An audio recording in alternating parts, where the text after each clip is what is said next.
O kimono está morto. Nem é mais difícil vencer o Mundial de Kimono. Eu acho... Eles me falaram na Flow Grappling que a final do Mundial Faixa Preta de Kimono teve menos audiência do que a preliminar de abertura do Russo Damboan.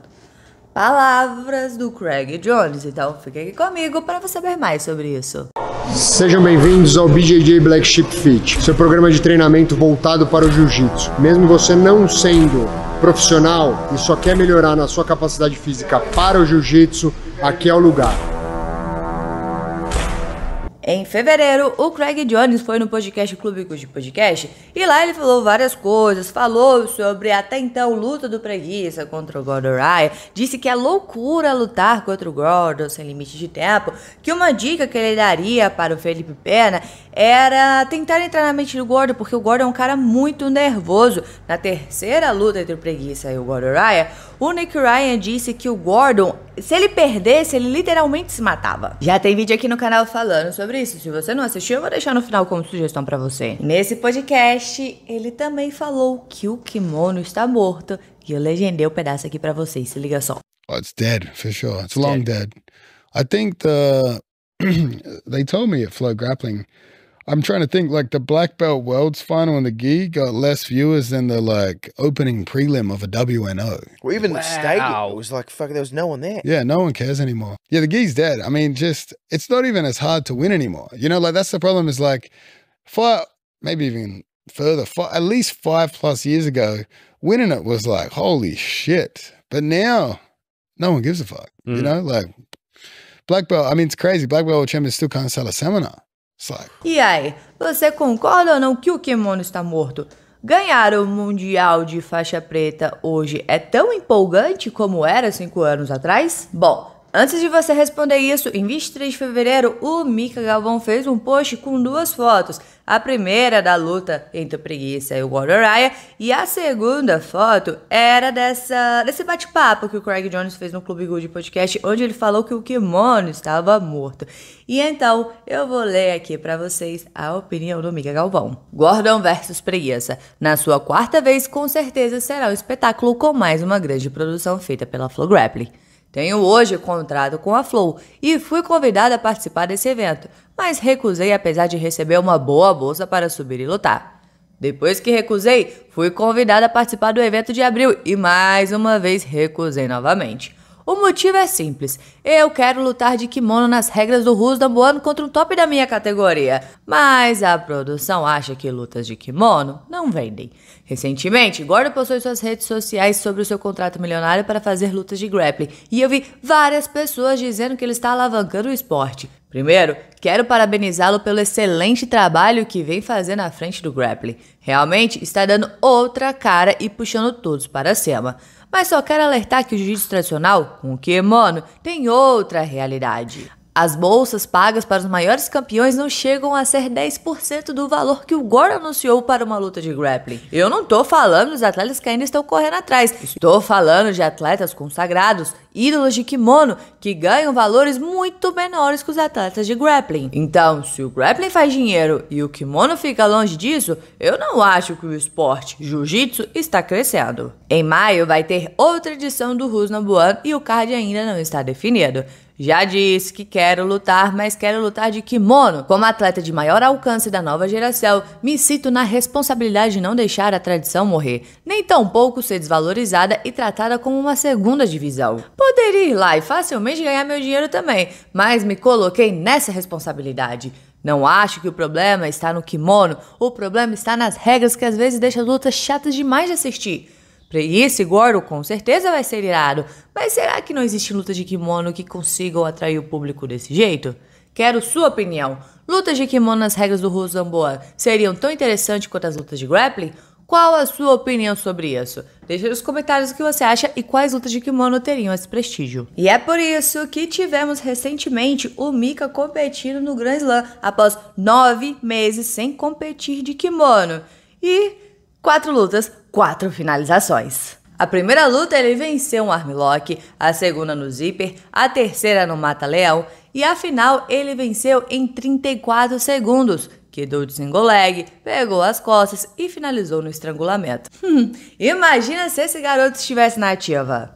O Melk, então, postou recentemente em suas redes sociais um novo estilo de regra para o kimono que eu achei bem interessante. Porque ele acha que as lutas de kimono ficam amarradas, muitas vezes não acontecem finalização por conta da regra, culpa da regra. Só que o André Galvão discordou dele e, obviamente, a gente fez vídeo comentando sobre isso. Eu vou deixar no final como sugestão pra você, caso você não tenha assistido. E o Felipe Preguiça também postou na época falando sobre o kimono e sem kimono, e eu vou ler aqui pra você o que ele postou. Recentemente, tenho visto várias mensagens de pessoas criticando o jiu-jitsu de kimono em relação ao no-gi.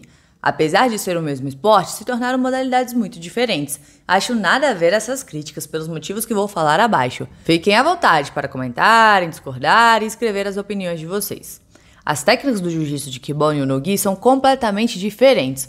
Por um lado, temos o no-gi, com bastante scramble, maior número de finalizações, na maioria dos ataques de pé e um jogo mais ativo de wrestling.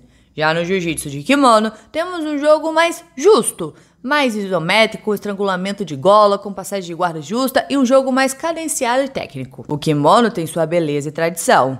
Talvez o no-gi seja mais fácil de alguém que não pratica assistir, mas assistir uma passagem de guarda justa com estabilização de 100 kg, estrangulamento de gola, como o Roger Gracie costumava aplicar na montada, ou um estrangulamento arco e flecha das costas, é muito maneiro. Não estou falando que prefiro um ou outro, pois eu gosto e sempre lutei os dois. Gostaria apenas de colocar que são modalidades muito diferentes e que aprecio ambos, cada uma da sua forma. O jiu-jitsu de kimono, por ter gola, lapela, boca de calça e mais pegadas em geral, precisa sim de alguns ajustes na regra para evitar a amarração em 50-50, lapela e deixar as lutas mais dinâmicas. Assim como no no-gi, as lutas sem tempo se tornam maçantes para quem está assistindo e fica muito mais fácil desvencilhar da guarda e amarrar. Enfim, posso dar bons e maus exemplos nas duas modalidades, mas tudo depende muito da regra de cada evento e de quem está lutando. Ou seja, podem ter lutas lindas e feias nas duas modalidades e deve ter sempre ajustes nas regras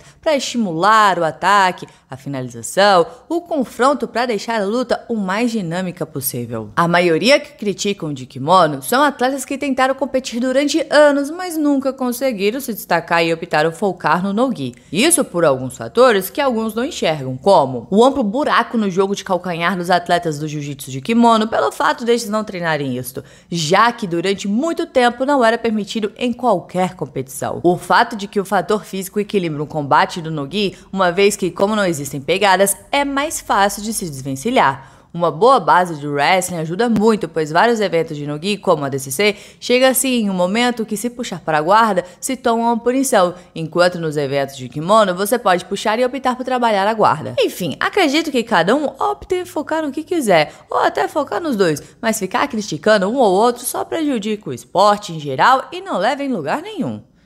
Existe uma diferença entre o jiu-jitsu esportivo e o jiu-jitsu profissional. O esportivo, eu considero os atletas que treinam por hobby, que eventualmente gostam de competir, mas não vivem do jiu-jitsu. Os profissionais são atletas que realmente têm como profissão e dependem do retorno financeiro do esporte. O esporte, no geral, vem crescendo muito rápido com mídia, patrocínio e muitos eventos com pagamento de bolsas boas e premiações.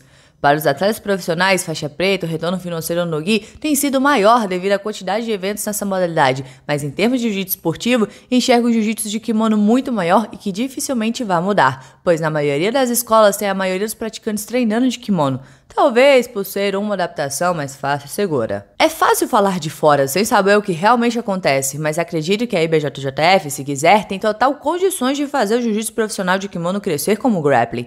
Remunerar os atletas faixa pretas, pelo menos nos principais eventos como Mundial, PAN, Brasileiro, etc., com uma bolsa que realmente faça sentido competir e que acompanhe o crescimento do esporte. É algo que seria o primeiro passo na minha visão. Após essas opiniões, agora eu te pergunto, e aí, o jiu-jitsu de kimono competitivo está morto ou não? Como esporte de entretenimento, vocês acham que o kimono vai ser capaz de alcançar o no-gi? Ou vai ficar cada vez mais para trás? Isso, na sua opinião, é culpa das regras ou existem outros fatores? Então deixa aqui embaixo a sua opinião, bora conversar sobre isso, porque é sempre bom conversar sobre jiu-jitsu. E não se esqueça de se inscrever no canal, curtir, comentar, parar daquela moral pra Rafa, porque aqui tem vídeo de jiu-jitsu todos os dias.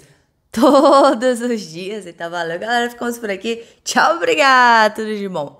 separei esses 2 videozinhos aqui pra você. Como eu já havia informado anteriormente, um é outra participação que o Craig Jones teve no podcast, ele falou lá sobre a luta do Gordon contra o Preguiça, que seria a 4ª luta, e esse outro vídeo é a discussão entre o Melk Galvão e o André Galvão sobre as regras do kimono. Se você não assistiu a esses vídeos, assista porque eu recomendo.